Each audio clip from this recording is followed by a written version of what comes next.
प्यारे बच्चों नमस्कार। आज की ऑनलाइन क्लास में आपका स्वागत है। प्यारे बच्चों, आज हम कक्षा 7 विज्ञान विषय में अध्याय 9 मृदा के अभ्यास के प्रश्न करेंगे। तो वीडियो शुरू करने से पहले जो बच्चे चैनल को देख रहे हैं और जिन बच्चों ने अभी तक चैनल को सब्सक्राइब नहीं किया, सब्सक्राइब कर लें, लाइक कर दें और शेयर कर दें। शुरू करते हैं आज की क्लास का पहला प्रश्न। तो सबसे उपयुक्त उत्तर को चिन्हित करना है आपको। पहले प्रश्न में सेल कणों के अतिरिक्त मृदा में क्या होते हैं?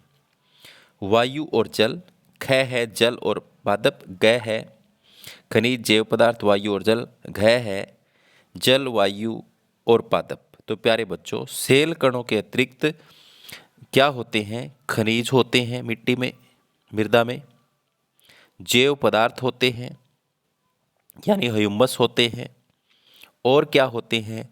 वायु होती है और जल होता है। ये चीज़ें होती हैं। तो ऑप्शन नंबर कौन से में है? तीसरे में ये है। तो खनिज जैव पदार्थ वायु और जल इसका सही हो जाएगा। आगे है नेक्स्ट, सबसे उपयुक्त उत्तर को चिन्हित करें।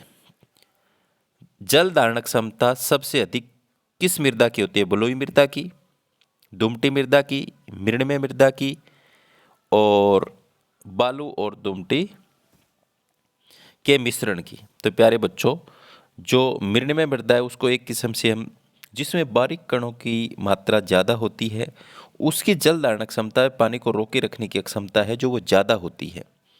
तो यहाँ पर ऑप्शन नंबर कौन सा सही हो जाएगा? ख। तो यहाँ लिखा हुआ है ख ऑप्शन, मृणमय मृदा में।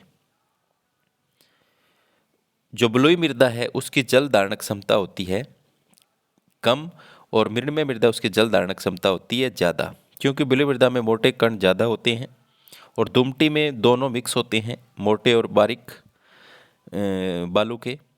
आगे चलते हैं नेक्स्ट, कॉलम ए में दी गई वस्तुओं का कॉलम बी में दिए गुणों से सही मिलान करें।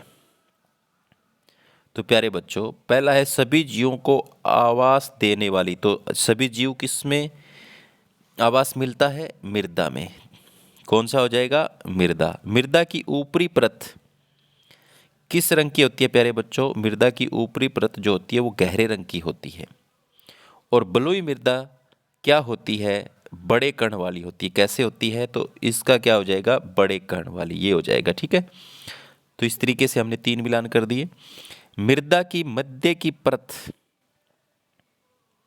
मृदा की मध्य की परत, उसमें क्या होता है? ह्यूमस की मात्रा कम होती है। ऊपरी जो परत होती है मृदा की, उसमें ह्यूमस की मात्रा ज़्यादा होती है और मध्य परत में ह्यूमस की मात्रा कम होती है। मृणमय मृदा का मैंने पिछले प्रश्न में बताया था, छोटे कणों का आमाप, छोटे कण के, छोटे आमाप के कण जो होते हैं वो ज़्यादा होते हैं। तो इस तरीके से हम देखो, हमने इसको मिलाया तो आगे इसका आंसर देख लो आप, क्या हो जाएगा?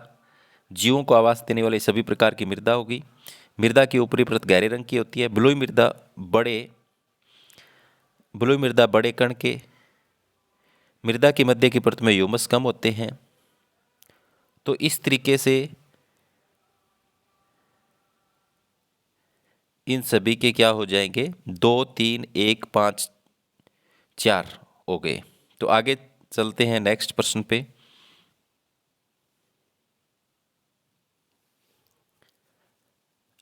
चौथा प्रश्न है, समझाइए कि मृदा कैसे बनती है। तो प्यारे बच्चों, चट्टानों के अपक्षय से मिट्टी का निर्माण होता है। तूफान, वायु और जल की क्रिया द्वारा चट्टानें धीरे धीरे टूटती रहती हैं। मिट्टी का निर्माण एक धीमी प्रक्रिया है, यह हर समय होता रहता है। मिट्टी का निर्माण 2 चरणों वाली प्रक्रिया है। चट्टानों के अपक्षय से अर्थात चट्टानों के छोटे कणों में टूट जाती है। ये छोटे कण ह्यूमस कार्बनिक पदार्थ के साथ मिलकर क्या बनाते हैं? मृदा बनाते हैं। तो प्यारे बच्चों, चट्टानें जो हैं तूफान के कारण, वायु के कारण, जल के कारण ये टूटते रहते हैं इसके छोटे कण, और उसमें ह्यूमस मिलता रहता है कार्बनिक पदार्थ, और उससे मिट्टी यानी मृदा बनती है।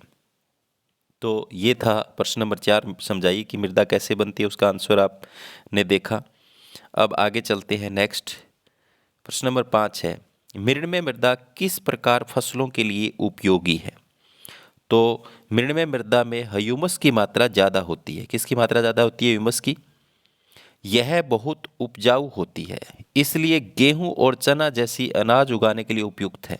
तो मिडमे मृदा में क्या उगा सकते हैं हम? गेहूं और चना। ऐसी मिट्टी पानी को बनाए रखने में अच्छी होती है, इसकी जल धारण क्षमता अच्छी होती है। मिडमे मृदा कार्बनिक पदार्थों से भरपूर होती है तथा पानी को बनाए रखने की क्षमता अधिक होती है, इसलिए धान के लिए बहुत उपयोगी होती है।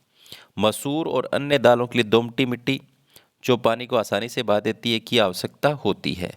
तो मिडमे मृदा का आपको पता लग गया किस प्रकार फसलों के लिए उपयोगी है। तो प्यारे बच्चों, इसका उत्तर हम ऐसे लिखेंगे, ये लिखना है, ये याद करना है आपको। आगे है मिडमे मृदा और बलुई मृदा के बीच अंतर बताइए। तो प्यारे बच्चों, मिडमे मृदा में महीन कणों का अनुपात अधिक होता है, बलुई मृदा में बड़े कणों का अनुपात अधिक होता है। मिट्टी में पानी को बरकरार रखती है, चिपचिपी और गीली होती है, मिट्टी को बरकरार नहीं रख पाती। इसका मतलब इसकी जल धारण क्षमता ज़्यादा होती है, मिडमे की जल धारण क्षमता कम होती है। धान, गेहूं और चना जैसी फसलों के लिए उपयुक्त है। सब्जियों, मूंगफली और कपास की खेती के लिए उपयुक्त है। गीला होने पर हल चलाना मुश्किल है और इसमें गीला होने पर हल चलाना आसान है। तो ये मिडमे मृदा और बलुई मृदा के बीच अंतर है, आप याद कर सकते हैं। आगे चलते हैं नेक्स्ट। मृदा की अनुप्रस्थ काट का चित्र बनाइए। तो प्यारे बच्चों, मृदा की काट को अगर हम देखें तो मैं छोटा कर देता हूँ थोड़ा सा चित्र।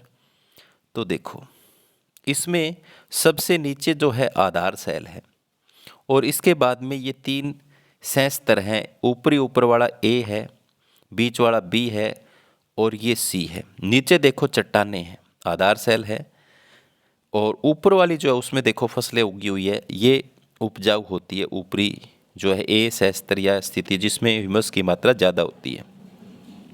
तो आगे चलते हैं नेक्स्ट। रजिया ने खेत में अंतःस्रावण की दर से संबंधित एक प्रयोग किया। उसने देखा कि उसके द्वारा दिए गए मृदा के नमूने में 200 ml जल को अंतःस्रावण दर में 40 मिनट लगे। अंतःस्रावण की दर परिकलित कीजिए। तो अंतःस्रावण की दर होती है प्यारे बच्चों पानी की कुल मात्रा, तो ऊपर लिखेंगे 200 ml। जल को अंतःस्रावण करने में लगे समय 40 मिनट, तो 5 ml प्रति मिनट। इसको हमने 40 से 200 को भाग किया तो कितने पर चला गया? 5 पर। तो 5 ml पानी जो है वो प्रति मिनट नीचे रिसता है, अंतःस्रावित होता है मृदा के अंदर। तो इस तरीके से हम अंतःस्रावण दर ज्ञात कर सकते हैं। आगे है, समझाइए कि मृदा प्रदूषण और मृदा अपरदन को किस प्रकार रोका जा सकता है। तो मृदा प्रदूषण को हम किस प्रकार रोक सकते हैं? देखो, रासायनिक उर्वरकों के बजाय खाद का उपयोग करें। औद्योगिक कचरे को संशोधित करके बाद में ही फेंका जाना चाहिए। पॉलीथीन और प्लास्टिक के उपयोग से बचें या उन्हें मिट्टी में नहीं मिलाना चाहिए। ये 3 तरीके हम अपना करके मृदा को प्रदूषित होने से रोक सकते हैं। मृदा अपरदन की रोकथाम। मृदा अपरदन क्या है? भूमि का प्राकृतिक कारकों द्वारा, ऊपरी भूमि का प्राकृतिक कारकों द्वारा कटकर बह जाना मृदा अपरदन कहलाता है।